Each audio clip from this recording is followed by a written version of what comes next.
Šodien tiek dots starts Bitcoin konferencei, kas norisināsies Lasvegasā.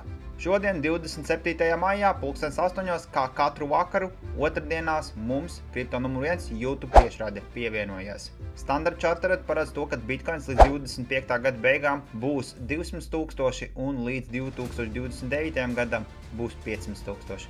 Kā arī viņš outperformos gan Solanu, gan arī Ethereumu. Tu jau iečakoji Kripto numur 1 mājaslapu? Ja nē, nu tad uz priekšu.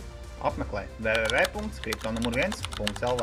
Tā izeme ļaus turistiem tērēt kriptovalūtu, izmantojot kredītkartes. Pagājušā nedēļā norisinājās šīs Trumpa vakariņas viņu tokenu turētājiem, un viens no viņu apmeklētājiem bija ļoti neapmierināts gan ar ēdienu, kas ir redzams šajā bildē, gan arī ar Trumpa runu. Japānas enerģētikas un autobūvas uzņēmums vēlās iegādāties Bitcoinu 1 miljardu jēnu apmērā.